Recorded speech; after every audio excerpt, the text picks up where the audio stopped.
Hello everyone. Have you ever wondered or think how gender affects classroom communication? This is it. Hi.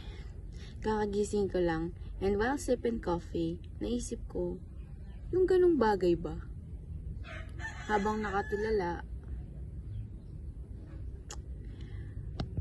we will name this podcast as the Classroom Talk Gender Edition. Well, you all know familiar that gender has different classifications and mas nagiging madami ang nagiging changes, especially language. And all changes the way it is used and who's using it. Sa tingin nyo, gossip lang to, pero sa totoo, it really matters and it is a way to open the eyes of students or teachers that maybe there are reasons why students have different takeaways during classroom discussion or activities.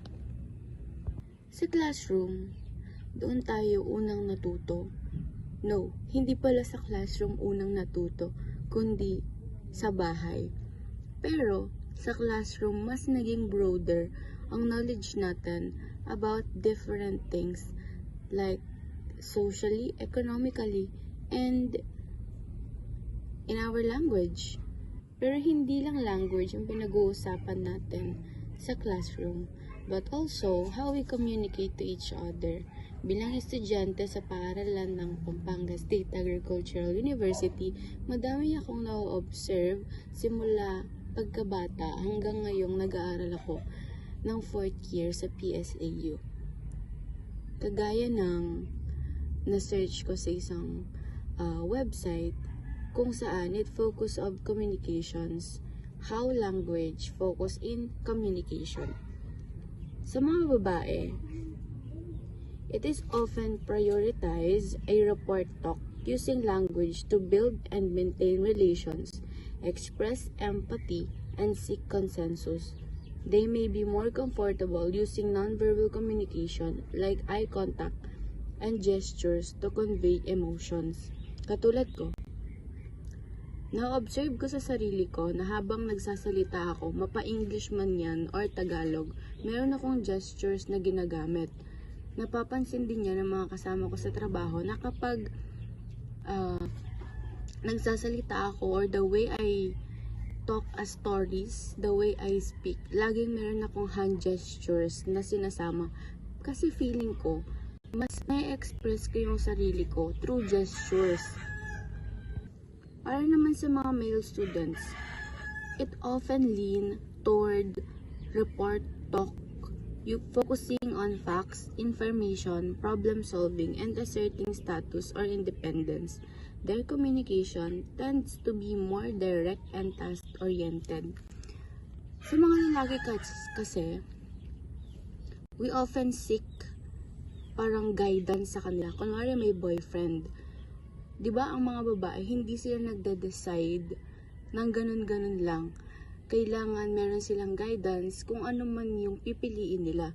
Kunwari, they are choosing between two colors. Mas gusto nilang mag-consult muna sa boyfriend nila kung ano yung mas magandang color, because yung mga lalaki kasi hindi katulad yan ng mga babae na padalos-dalos sa desisyon. Hindi ko naman generalize, but hindi sila mahilig sa gossip. Kung napapansin nyo, ang mga lalaki, they often seek for a factual information, hindi focusing on the discussions. So, story time. Nag-aaral ako and I am 4th year now. May mga kaklase ako na irregular sila dati. And now, I think they are regular na. Last 20 person lang kami sa classroom. And our professor really wants us to participate sa discussion para maging buhay yung classroom. Kasi 20 nga lang kami. So, yung topic pa namin nun, very vague pa sa amin. Hindi pa siya ganon ka-clear. And I have two classmates. They're not girl, they're not boy, but they're biologically male and they are gay. So, in every meeting, laging parang sila yung nagdo-dominate sa pagiging participative and communicative sa discussions, and they really share yung mga na-experience nila sa mga kaibigan nila. And that is how, bilang isang babae na hindi ganon ka broad yung knowledge about sa mga pading, sa mga gay, sa mga bisexual, parang na-open ang sarili ko na ganun pala yung pakikisama nila, yung pakikipag-usap nila sa mga kaibigan nila. Because through that, I learn very much how they appreciate each other and paano sila nagkakaroon ng understanding kung ano man yung gender nila. However, na-observe ko din na may mga kaklase naman akong lalaki pero hindi sila ganun ka-participative.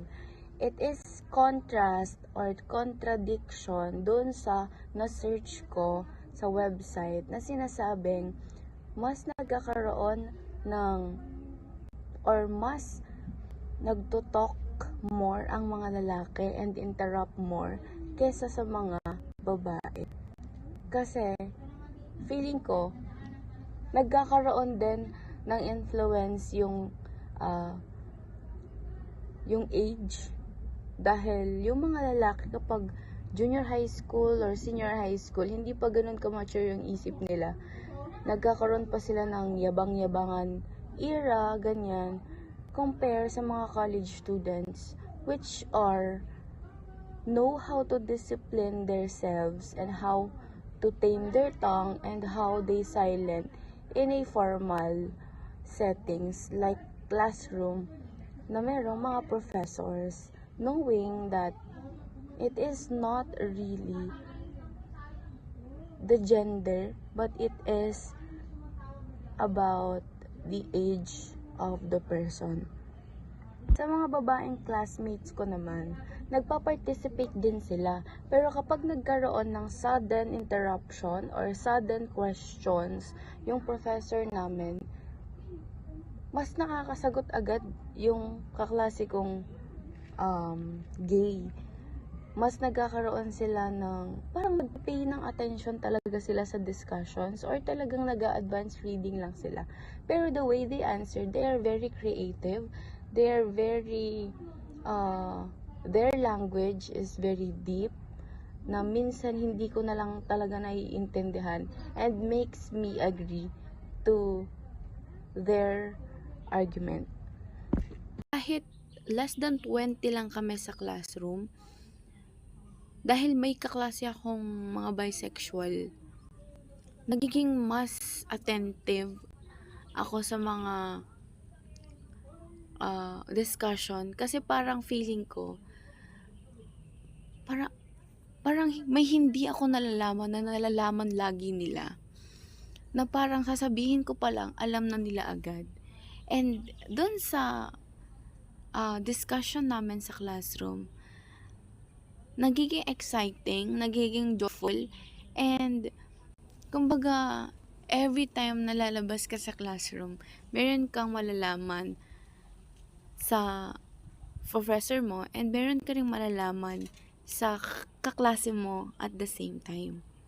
This podcast is about how gender affects classroom communication.